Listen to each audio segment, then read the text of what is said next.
What's going on, everybody? Welcome back to my channel once again. So today we're going to be taking a look at the SnapMaker 2.0. Now I've had this for about a month sitting in my house and I just haven't had a chance to open it up and take a look at it. So that's what we're going to do today. So let's get this all taken out of the box. Let's see what's inside and let's test this out.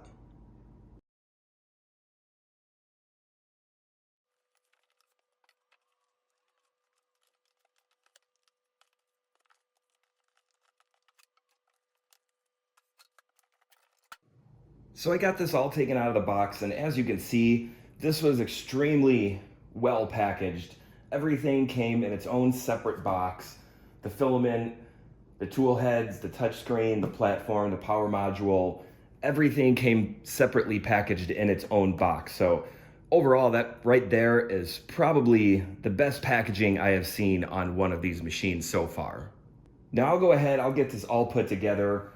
I'm not going to show all that because I have no idea how long this is going to take. This does come with a nice thick quick start guide. So I'll get this all set up and we'll be right back right after that. Okay, so I got this all put together and right now I have this set up for 3D printing. Now over here you can see that I do have the other modules for laser engraving, or if I want to do it as a CNC I can. But for the purpose of this first test, I will just be using this as a 3D printer. So before I continue, let me just say that this took quite a while to put together, probably 2 to 3 hours just to get to this part right here. Now, this was the only tool that I needed that it came with, which you can see it has multiple attachments, which you don't need unless you're doing maintenance on the machine. So the entire machine to get this put together was just this one bit, which is an H2.5. There were a ton of screws in order to put this together. As you can see, if I remove this build plate, this is the bed that goes on top. And I think here there are 22 different screws just to mount the bed on. That's not to mention all the other screws underneath to attach the X, Y axes and everything like that, the filament holders. There was just an awful lot of screws. But when you look at the manual, it is very nicely laid out. It goes over every little piece by piece, each individual screw, how to actually assemble this. So they actually do show a video that's linked in here if you would like to take a look at it. But to me, it wasn't really necessary, as every single piece, I mean, they show you exactly where it goes, how it's positioned. If something is wrong, they tell you don't do this, don't do that.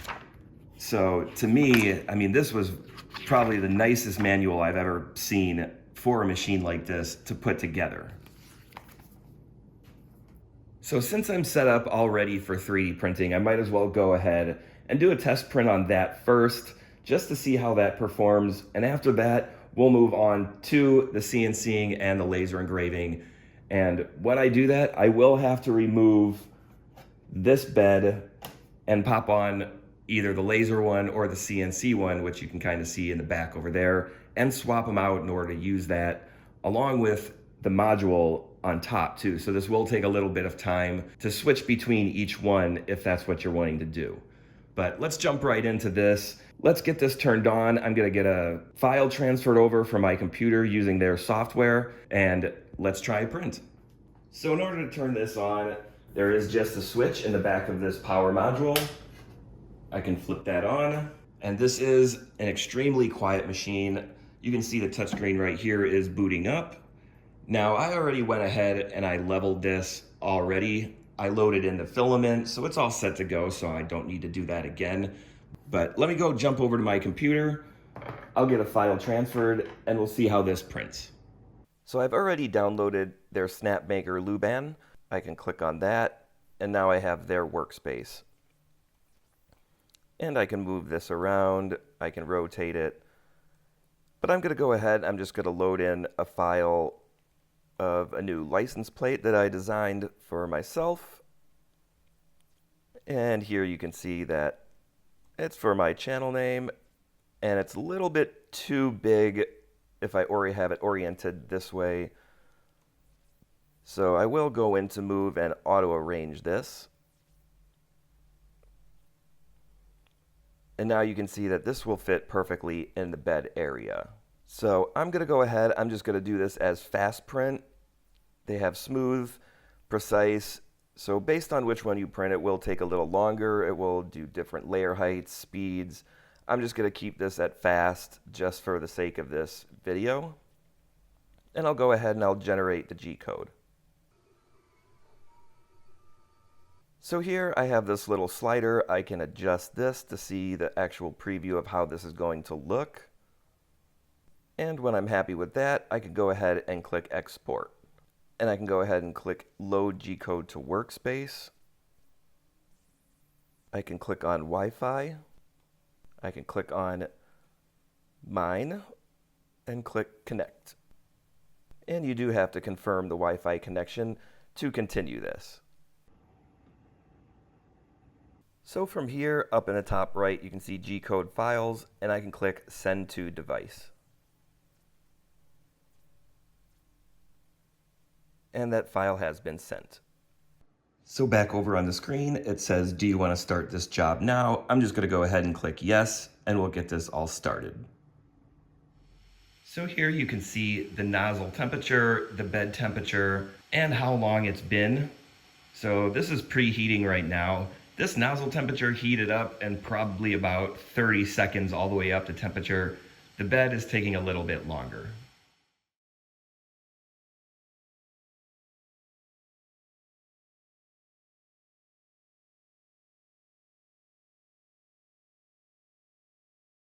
Alright, so my license plate frame has finished, and let's take a look at that, see how this turned out.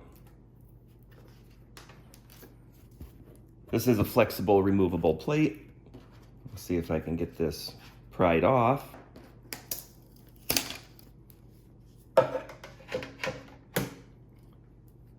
There we go, and if we take a look,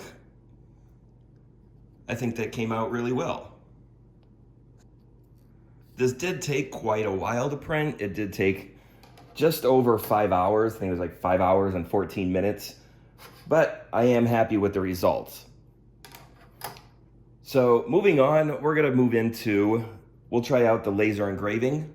So I will need to remove this bed, place the laser engraving bed in, swap out this module up here to put on the laser engraving module. So I'll go ahead, I'll get that all set up, and let's try that out. So in order to remove this bed, I do have to remove every single one of these screws. So this can get a little time consuming.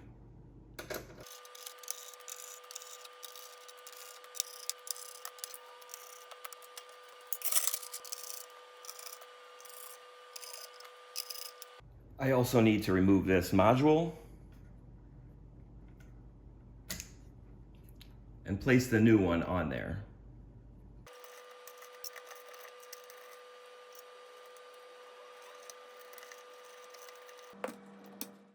So I got this all set up, the bed put down, the module hooked up, and it does come with a nice little sample pack of material to try out, so that's what I'm gonna do.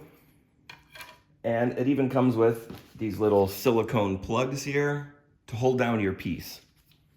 So I'll go ahead and I'll get this all set up, and then we'll get this focused and we'll try this out. So we're gonna do an autofocus first to make sure that we have the correct height. So from here, I'm able to move where I want it to position. And let's just say right there, top left, and I can set the work origin. I can run the boundary, and you can see that's where it's going to test. And I can go ahead and click next, and it's going to run this autofocus now. So I'll go ahead and click start.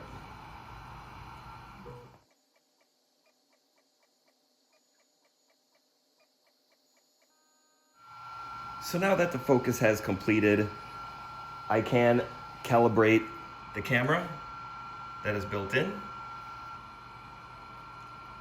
So I'll need to place a piece of paper down, so I'm gonna go grab a piece, and then we'll try that out. So the piece of paper has been placed down. I'll go ahead and hit start.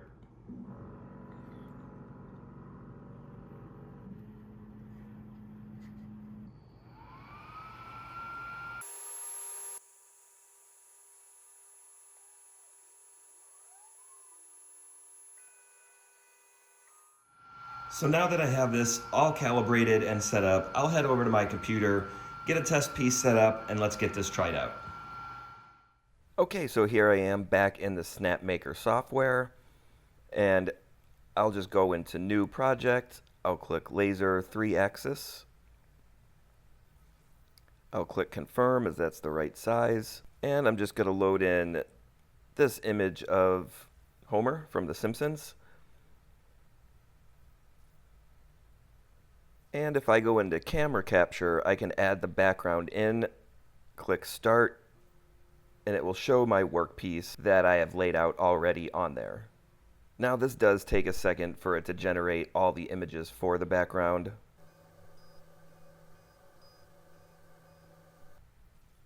And now that that is finished, I can click Confirm, and it will place that on my canvas from where it is. So now if I click on Homer, I can arrange him to where I want him to be, and maybe I'll just shrink him down just a little bit and move him more into the center. Right about there. So over on the right, you can see I can click black and white, grayscale, and it'll show you how it's going to look. I actually like the grayscale, so I'm going to go with that. I can adjust the contrast, the brightness, the white clip if I want to. For the algorithm, I'm going to choose Jarvis. And after that, I can go ahead, I can click Next. And now I can create my toolpath. And here you can see it has presets already set up. And I'm going to be engraving. This will be dot filled engraving. I won't be cutting. So I will keep this right at that. And I can go ahead and click Save. Now I can generate the G-code and preview. So now, if I zoom in, I can kind of get a better idea of what it's going to look like. So when I'm happy with that, I can just go ahead and I can hit Export, and I will send this directly to the machine. And here it says an estimated time of 10 hours and 24 minutes. So I think I'm going to go ahead, I'm going to change this because that is just entirely too long. And just for a test, I don't need something running that long. So I will adjust this and make this slightly smaller. So I have shrunk down this image so it's slightly smaller. So down here you can see that this is going to take an hour and 24 minutes. I'm going to go ahead and click Export, and I'll load this to the workspace. And then from here I can go ahead and I'm going to send this to the device so I'm not running it from my computer. So back over at the screen, file has been transferred. I'll click Got It. And then I'm just going to disconnect from my computer. I'll click on Start. I can click on Local, and I have the file right there. It shows you a little preview of it. It says estimated time an hour and 24 minutes. Now I can adjust the settings, or I can click on Ready. So I'll just click on Ready. My material is 1.5 millimeters thick. I'll click Next. Put on the safety goggles, and we'll click Go.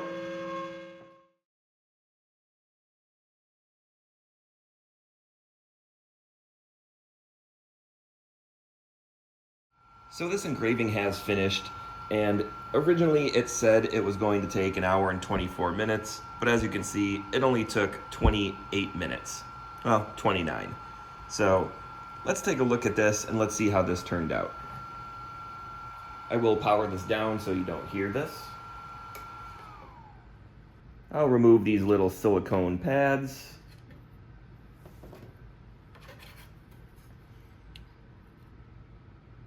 And I think that turned out really, really well. You can see all the little tiny dots that it made. There is a little overburn here, so maybe I could have lowered the power just a little bit, but overall, I'm really happy with how that turned out. So last, we'll try the CNC part of this. So I will need to remove this bed again, remove the module, and replace it. So I'll go ahead and I'll do that, and we'll be back right after that. So I got the board all set up. I have my piece securely clamped down using the clamps that they provided, and I will be using a 30-degree V-bit on this piece. So I'll head over to the computer, I'll get this all set up, and we'll try this out. So here we are back over in SnapMaker once again. So for this, I'm just gonna try out my channel name. So I'm just gonna adjust this. I'll erase SnapMaker. And I'll just type in my channel name. And I'm just gonna set this to, we'll just set it to 65 millimeters. And I have that centered. I'll click next. I'll create the toolpath. And I will be using a V-bit for this. If I go into additional settings, I will be using a 30 degree. This is 3.175. And I'll leave the rest of these alone. Click select. I'll click save. And I could adjust this on the outline fill. I'm just going to keep this on the path, which as you can see, it sets the processing method of the object. So I'll go ahead and I'll generate the G-code. And here you can see what it's going to look like. I can click on simulation. And that's essentially what it should look like when I am finished. So I'm going to export this to the workspace, and then I will send this to the device so it's not running directly from the computer. So I got the file all sent over, so now I just need to set the origin of this. So I'm just going to move the Z-axis down. And I'm just going to stop it right about there before I get close. I'm going to set this work origin just to see where this boundary is going to go first. So if I run a boundary, we can see where it's going to actually engrave. And for that test, this looks pretty much just fine. So I'm just going to move this down a little bit more. And I'll just use a piece of paper just so I know when this is at the bottom. So right about there. So I'm just going to reset that work origin. I will move it back up now.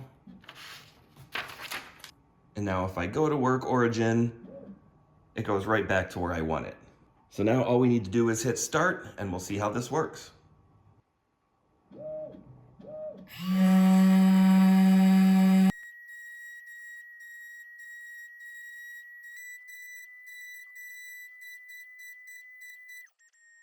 So that has finished, and as you can see, it took just under 6 minutes to complete. So I'll go ahead and take my handy little dirt devil.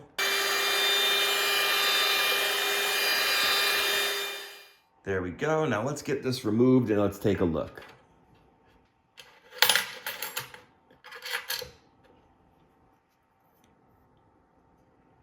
And I think that turned out really well. I will need to probably just take a little brush just to get all the rest of the sawdust out of there and whatnot. So yeah, overall, I think that turned out great. So I took a little brush, brushed off all the excess dust, and now taking a look, I think you can see that that looks much better. So yeah, I think that came out great. So now that I got to try out all the functionalities of this machine, I'm gonna go over some of the things that I like and some of the things that I dislike about this machine. And let me just say that the things I like far outweigh the things that I dislike by 1,000,000,000%. So first, some of the things that I dislike about this machine, and again, there's very, very few, but I would have to say the number one thing is probably putting this together. This did take an awful long time just to get it initially set up. It was probably about 2.5 to 3 hours just to get all these little screws and everything put in, and it seemed like there was 1,000 of them. So it does take some time to put together. And so going off of that, whenever you want to switch modules and you want to 3D print instead of CNC or laser engraving, you do have to swap out this bed every single time.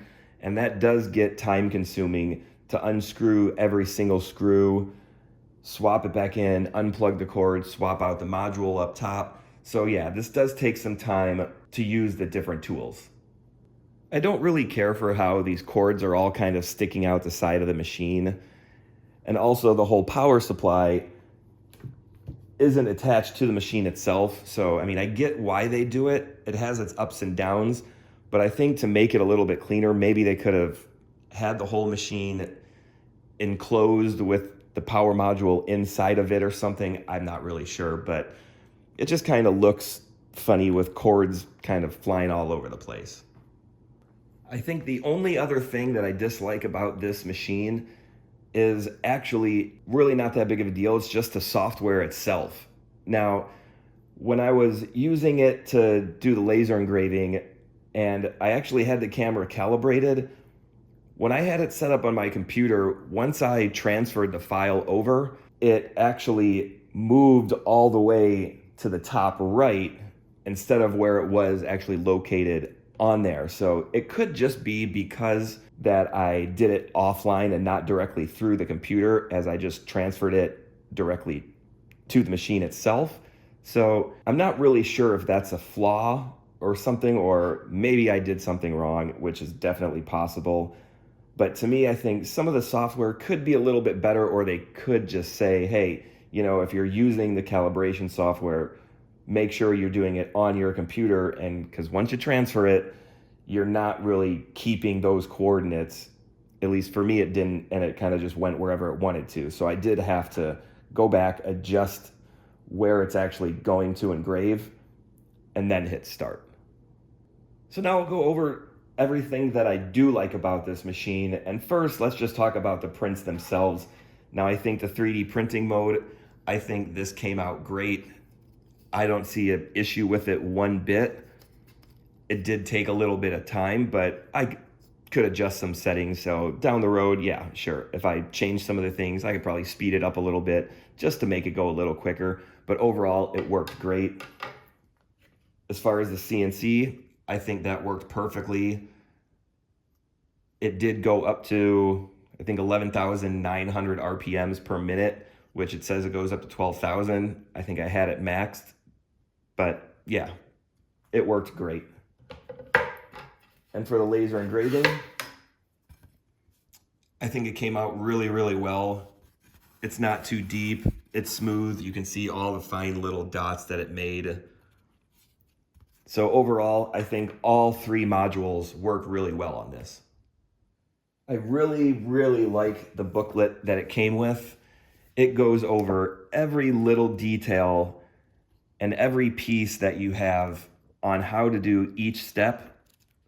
So once you move on to, let's say, now you want to laser engrave, it tells you exactly how to do it, what you need to change, how to set everything up, how to calibrate everything. So it really goes into detail, and they took a lot of time to put this together. So kudos to them for that.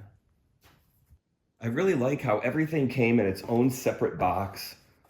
For instance, whether it was the cables, whether it was the modules in the back, the clamps, the safety goggles you're going to need. Everything came packaged in its own box, which was displayed really nicely. I like that it came with everything you're going to need, every single little tool, even the CNC bits. Everything is all there for you. It does come with a nice large 16 gig flash drive if you want to do this through a flash drive instead of having it hooked up to your computer or using the Wi-Fi. I even like how putting this together only used this one tool. So everything I needed to do was with this, other than swapping out the bits or certain other things, but they even have separate tools for that. I like that they included a whole bunch of sample materials to try out. And even with the filament for the 3D printing, they do give you an entire roll, not just a little sample piece, but they give you a full kilogram's worth. So that's great. I like that the touchscreen is very responsive when you're using it. It's also magnetic and attached, so it's very, very easy to use. I also like that this machine is upgradable. Now, there is an enclosure case that you can purchase separately for this, which I don't have, but to me, that's really not that big of a deal unless you're using the CNC feature, just because you'll probably be getting a lot of dust blowing all over the place, and that'll just keep it more contained. But you are able to upgrade the laser module, which mine is a 1600 milliwatt module, but they do have a 10 watt that you can upgrade to if you want one a little bit more powerful. I also really like that the build volume of this is really large at 320 by 350 by 330. To me, that's plenty of space that you're going to need, whether you're 3D printing, laser engraving, or machining. So overall, what do I think of this? I think this is an absolute amazing machine. I think for what you're getting at a price point of around $1,400, up to $1,700, depending on if you want the upgrades or not, I think this is well worth it. You're basically getting 3 machines in one. So for that, you can't really go wrong. Now, each individual piece, I think the CNC, the 3D printing, the laser engraving, each one by itself probably could be a little bit better, and there are other machines specifically for those functions that do work better, and they are maybe faster or more powerful. But for what you're getting, for one that has it all in it, yes, I think this is absolutely worth it. Well, that's going to be it for today, everybody. I will put a link down in the description on where you can pick up this machine. I also will be casting this license plate frame out of metal soon, so stick around for that video. But if you like this video, give it a thumbs up. Hit that subscribe button down below. Ring the bell, get notified of all the new videos that come out. And as always, thanks for watching, and I will see you in the next one.